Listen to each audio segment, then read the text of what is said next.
It was clear Uncle was deteriorating, and we didn't want to disturb what could be his final moments. Omin lay on his stomach without moving for water or food all day. Both of their heads stood watch, making periodical sweeps of the room, examining the doorway. About an hour before he passed, Omin watched something, invisible to the rest of us, enter through the door and come to stand by Uncle's bed. Omin mewed softly, pleadingly. The sound grew and grew until eventually Omin was silent. 5 minutes later, whilst holding Ma's hand, Uncle nodded as if greeting an old friend and took his last breath. 7. Ma told us she was pregnant. In response, Omin sneezed twice, one for each head. 8. Ma had twins. And, God, Omin loved the twins. From the moment they came home, Omin was all over them, transfixed by their angelic little faces, their impossibly thin wisps of hair, their laughs and their cries. I could almost hear Omin's thought process as both heads stared up at the newcomers. 2 of them. Just like us. 2 of them. 9. A local kid, who must have been roughly the same age as the twins at that point, say, around 4, fell from the top of their garden wall and broke their skull on the concrete below. Our neighbors told us that they found Omin at the scene, lapping at the pool of blood as if it was cream in a saucer. The broken child was taken to intensive care immediately. Despite the doctor's best efforts, the child didn't make it. Omin came home with blood matted in the fur around their mouths and turned their noses up at the dinner we prepared. They were full. 10. An old woman with matted hair and yellow teeth came to the door. She said that she'd seen our cat and she would pay good money to take them off our hands. She looked like a ghost dragged through a swamp. Her skin was so pale you could see the massive veins underneath contracting like small worms, and when she spoke it made my skin hurt. Cats like that are bad luck, she said. Touched by the devil, she said. We told her that they were ours, that they were family. She snarled and spat on our front door. I'll see you soon, she said. 11. One night I heard a noise from the kitchen. Upon investigating, I found that someone was banging against the door. I recognized the voice. The woman from the week before. She was hammering the door now with her fist, frantically. Let me in, let me in, let me in, she said, over and over and over again. I stood, paralyzed by fear. There was something about her that I didn't trust, that I couldn't trust. I'd seen the way she'd looked at Omin, like she wanted them for something. Then the noise spread out over the house, and I was aware of the windows on 3 separate sides of the room, and that through each window, as I turned, I could make out the same dark figure pounding against the glass, screeching. It was as if there were several of her, all silhouettes, all at once, begging and pleading to be let in. And the voice cracked and changed, grew hoarser and harsher, and before long she didn't sound much like a woman at all but something hungry and vicious. Pa eventually came down and found me hiding under the table. Omin was sat, facing the door, tail flicking from side to side. Pa said that in the following silence, he could hear their heads chattering away to one another. He said they sounded serious, concerned. 12. I was brushing my teeth the following week, just after my shower, when I heard some scratching at the door. I tried to ignore it. Sometimes Omin would do this, beg to be let in after you'd had a shower so they could drink the water around the drain, but Ma had said we had to stop Omin from their more unsavory habits in case we had guests. I kept the door firmly shut. Omin grew more and more persistent, raking their claws down the wood and mewing as if there was a fire. I could have sworn the door was shut, but in my reflection, behind me I could make out the door start to open, slowly, fraction by fraction, and my hand stopped moving the brush, leaving it stuck in my mouth like a cocktail stick, when I saw a hand slowly emerge from the door in the reflection. A hand, and then a face I recognized, a gnarled and ancient face, all gums and loose skin, and I could see the woman slowly force her way into the room in the mirror, and, falling backwards, it was all I could do to try and grab the door, slipping on the handle. The door flew open in both real life and the reflection, and as I staggered back I could see the women now dead on, smiling, reaching out towards the surface, towards me, and my hand found something hard and heavy, and it was all I could do to throw it at the mirror. There was a crash, the sound of falling glass, and the silence.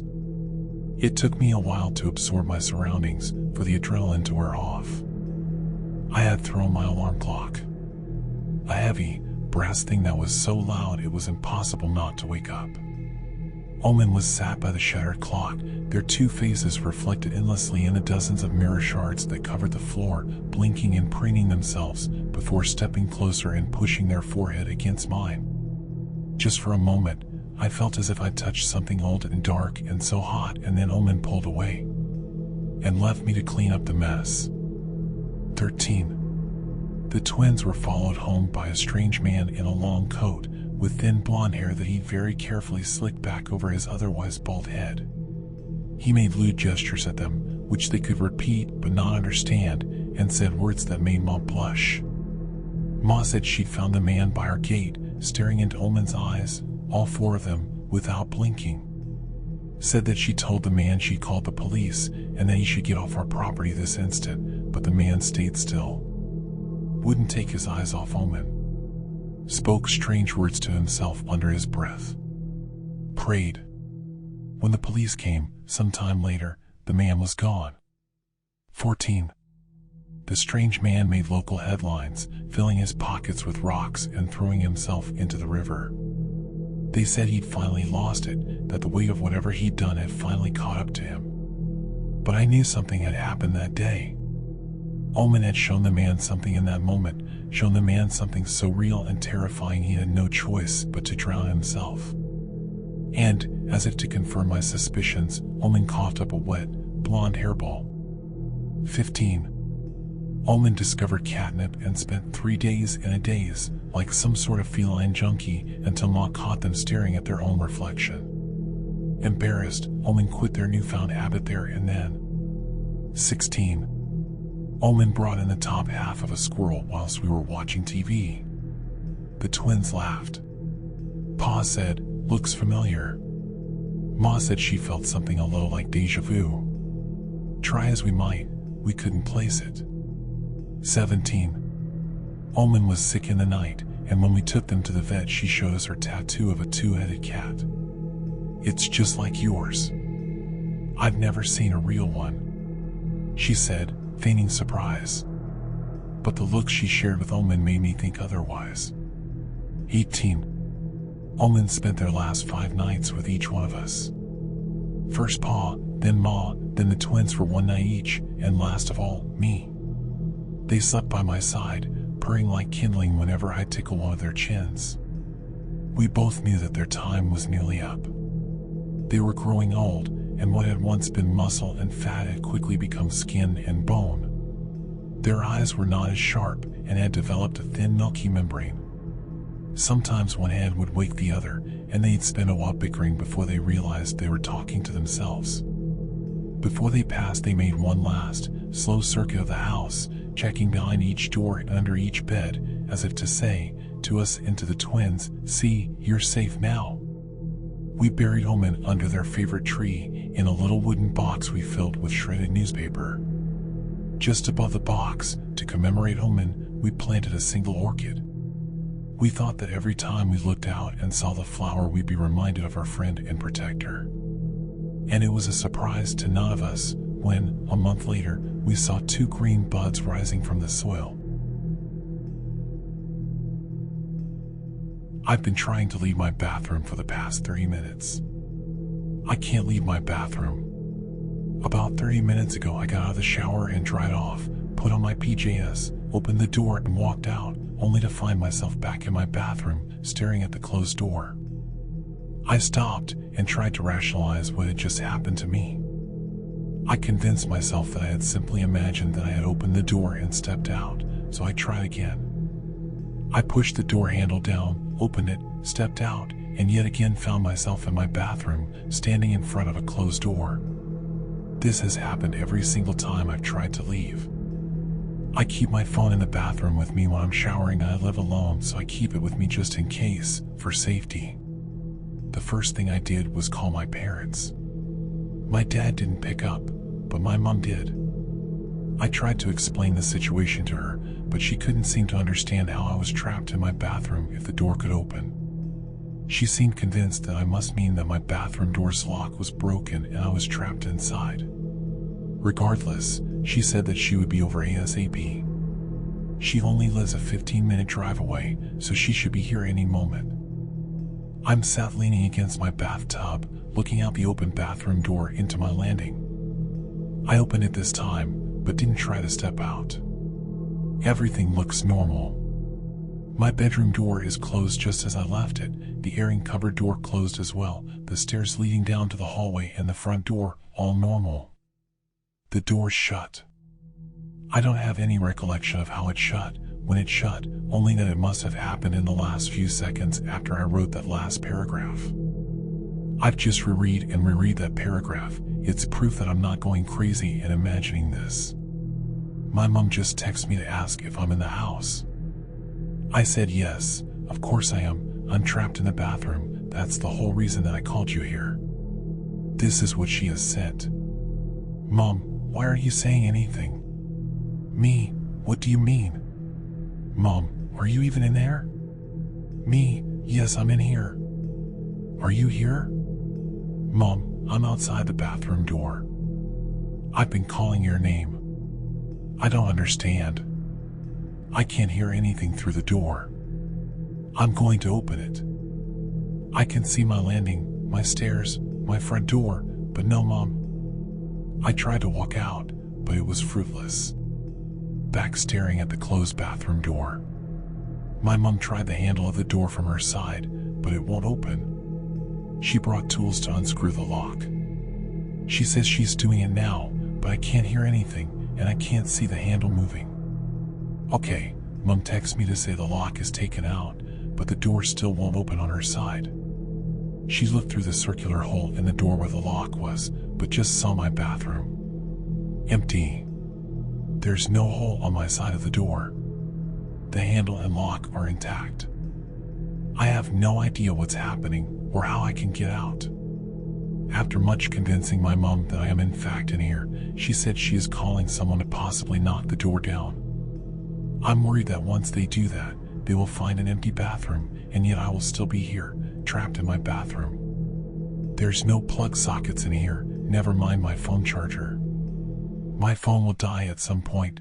I'm already on 24%. When it runs out, I might lose my only point of contact with the rest of the world.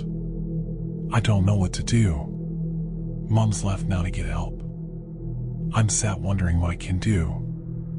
I tried to break the door down myself. I knew it wouldn't work, but I had to try. I remember reading once on Reddit that you shouldn't use your shoulder. You should try to kick the door by the lock because it's the weak point. It didn't work. I'm not sure any part of this door has a weak point now.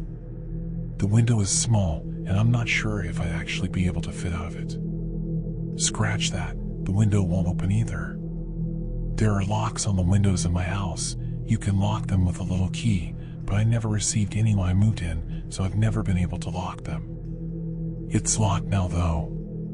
It's got one of those white plastic cheap blinds covering it. I ended up ripping it down. It's pulled some plaster down with it, but now I can get at the window better. It's straight above the toilet, so I am kneeling on top of the toilet lid, yanking at the window handle. It won't. Wait, it opened. I didn't notice how dark it was outside. It shouldn't be dark, it's midday. I looked around, desperately trying to see anyone. No one's around. Everything looks kind of muted. I can't describe it. Nor can I describe the deep-seated feeling of dread and wrongness as I look out into my neighborhood. My instincts are telling me not to, but I stick my head out to look down to where I could possibly drop to. My window's closed. I never felt myself move, but my window's closed. Even the fucking plastic blind is back in place. I'm sat on the floor now, as far away from the window and door as I can get. I feel sick. Mom came back, along with her work friend. He helped her unscrew the hinges and remove the door. I'm not in there. They can't see me. My mom sent a photo of her inside the bathroom with no me. She thinks this has all been a joke and is refusing to reply to my texts or answer my calls. I'm on 14% battery. I don't know if I will ever get to leave. This might be my only chance to say goodbye to my mom, but she won't answer her phone. Edit, I've ripped down the shower curtain, and yet I'm staring at it right now, hung up, hanging over the side of my bath. I looked out the window again. I think I heard a rumbling. Low, quiet rumbling. I haven't opened the window since. My phone's on 1%. If I get out, I will update this post. If no edit comes, assume I'm still here. Everyone says I had a baby. I started to go along with it. My neighbor brought over some baby shoes the other day. They were pink and had glitter on the toes and sequin flowers on the sides. We cooed over them for a few minutes and I told her how much I appreciated the gift. After she left, I threw them in my bedroom closet with all the other baby junk I've been given over the past 6 months. 6 months ago, everyone in town started to ask about my baby. I do not have a baby. I have never given birth or even been pregnant. I thought that I was being mistaken for someone else. I'm not particularly unique looking. Maybe some other short, dark-haired, and hazel-eyed girl gave birth recently. But I am shy by nature and southern by birth, so I was too polite to say you're wrong, you have the wrong person, I don't have a baby. I said things like okay, mostly because it must have been a case of mistaken identity. People brought over baby clothes, a crib, a swing that plugs into the wall and jiggles, toys and shoes and diapers. A very weird situation to be in, for sure. But then, to put it plainly, things got weirder. I was in the grocery store, and the manager, a friendly older man, came up to me and asked about my sweet little girl. He asked if she liked the different formula he had suggested and if I wanted more. I just smiled. When I got home, I found formula in my grocery bags and an almost empty can in my cabinet. I don't even remember putting it in my cart.